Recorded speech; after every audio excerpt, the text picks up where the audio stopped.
हे friends, आज मैं आपको एक प्रेरणादायक कहानी सुना रही हूँ। 10 रुपये के बदले 13 लाख। सेठ ने अभी दुकान खोली ही थी कि एक औरत आई और बोली, सेठ जी, ये अपने 10 रुपये लो। सेठ उस गरीब सी औरत को प्रश्नवाचक नज़रों से देखने लगा, जैसे पूछ रहा हो कि मैंने कब तुम्हें 10 रुपये दिए। औरत बोली, कल शाम को मैं सामान लेके गई थी, तब आपको 100 रुपये दिए थे। 70 रुपये का सामान खरीदा था, आपने 30 रुपये की जगह मुझे 40 रुपये वापस दे दिए। सेठ ने 10 रुपये को माथे से लगाया, फिर गले में डालते हुए बोला, एक बात बताइए बहन जी, आप सामान खरीदते समय कितने मोल भाव कर रही थी? 5 रुपये कम करवाने के लिए आपने कितनी बहस की थी, और अब ये 10 रुपये लौट आने चली आई। औरत बोली, पैसे कम करवाना मेरा हक है, मगर एक बार मोल भाव होने के बाद उस चीज़ का कम पैसा देना पाप है। सेठ बोला, लेकिन आपने कम पैसे कहाँ दिए? आपने तो पूरे पैसे दिए थे। ये 10 रुपया तो मेरी गलती से आपके पास चला गया, रख भी लेती तो मुझे कोई फ़र्क नहीं पड़ने वाला था।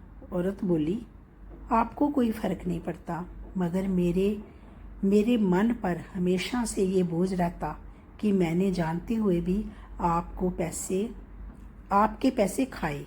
मैंने जानते हुए भी आपके पैसे खाए, इसलिए मैं रात को ही आपके पास वापस देने आई थी ये पैसे, मगर उस समय आपकी दुकान बंद थी। सेठ ने महिला को आश्चर्य से देखते हुए पूछा, आप कहाँ रहती हो? वह बोली, सेक्टर 8 में रहती हूँ। सेठ का मुंह खुला रह गया। बोला, आप 7 किलोमीटर दूर से ये 10 रुपये देने दूसरी बार आई हो? 7 किलोमीटर दूर से ये 10 रुपये देने दूसरी बार आई हो? औरत सहज भाव से बोली, हाँ, दूसरी बार आई हूँ। मन का सुकून चाहिए तो ऐसा करना पड़ता है। मेरे पति इस दुनिया में नहीं है, मगर उन्होंने मुझे एक ही बात सिखाई है कि दूसरों के हक का एक पैसा भी मत खाना, क्योंकि इंसान चुप रह सकता है मगर ऊपर वाला कभी भी हिसाब मांग सकता है, और उस हिसाब की सज़ा मेरे बच्चों को भी मिल सकती है। इतना कहकर वह औरत चली गई। सेठ ने तुरंत गले से 300 रुपये निकाले। सेठ ने तुरंत गले से 300 रुपये निकाले। स्कूटी पर बैठता हुआ अपने नौकर से बोला, तुम दुकान का ख्याल रखना, मैं अभी आता हूँ। सेठ बाज़ार में ही एक दुकान पर पहुँचा, फिर उस दुकान वाले को 300 रुपये देते हुए बोला, ये अपने 300 रुपये लीजिए प्रकाश जी, कल जब आप सामान लेने आए थे तब हिसाब में ज़्यादा जुड़ गए थे। प्रकाश हंसते हुए बोला, पैसे हिसाब में ज़्यादा जुड़ गए थे तो आप तब दे देते जब मैं दोबारा दुकान पर आता। इतनी सुबह सुबह आप 300 रुपये देने चले आए। सेठ बोला, जब आप दोबारा आते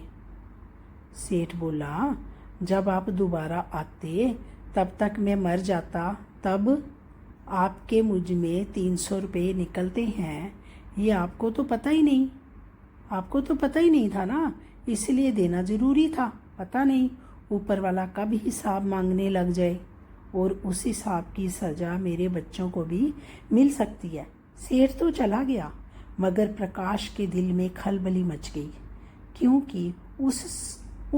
क्योंकि 10 साल पहले उसने अपने एक दोस्त से 3 लाख रुपए उधार लिए थे। 10 साल।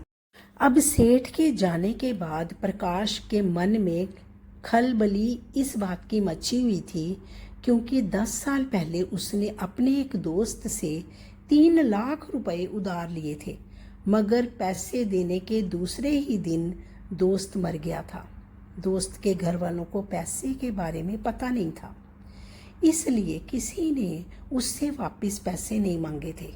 प्रकाश के दिल में लालच आ गया था, इसलिए खुद पहल करके पैसे देने वह नहीं गया। आज दोस्त का परिवार गरीबी में जी रहा था। दोस्त की पत्नी लोगों के घरों में झाड़ू पोछा करके बच्चों को पाल रही थी, फिर भी प्रकाश उनके पैसे हजम किए बैठा था। सेठ का ये वाक्य पता नहीं कब ऊपर वाला हिसाब मांगने बैठ जाए और हिसाब की सज़ा मेरे बच्चों को मिल सकती है, प्रकाश को डरा रहा था। प्रकाश 2-3 दिन तक टेंशन में रहा। आखिर में उसका ज़मीर जाग गया। उसने बैंक से 13 लाख रुपए निकाले और पैसे लेकर दोस्त के घर पहुंच गया। दोस्त की पत्नी घर पर ही थी। वह अपने बच्चों के पास बैठी बतिया रही थी कि प्रकाश जाकर उसके पैरों में गिर गया। 1-1 रुपए के लिए संघर्ष कर रही थी। उस विधवा औरत के लिए 13 लाख रुपए बहुत बड़ी रकम थी। पैसे इतने 13 लाख रुपए इतनी बड़ी रकम थी। पैसे देखकर उसकी आंखों में आंसू आ गए। वह प्रकाश को दुआएं देने लगी, जो उसने ईमानदारी दिखाते हुए पैसे लौटा दिए थे। उसकी ईमानदारी देखकर वो उसे दुआएं देने लगी। अब ये वही औरत थी जो सेठ को 10 रुपये लौटाने 2 बार गई थी। अपनी मेहनत और ईमानदारी का खाने वालों की ईश्वर परीक्षा तो जरूर लेता है, मगर कभी भी उन्हें अकेला नहीं छोड़ता। एक दिन ज़रूर सुनता है। ऊपर वाले पर भरोसा रखिए। हमें हमेशा अपनी ज़िंदगी में ईमानदारी को पहले रखना चाहिए और ईश्वर पर भरोसा ज़रूर रखो। परमात्मा हमारी ज़रूर सुनते हैं।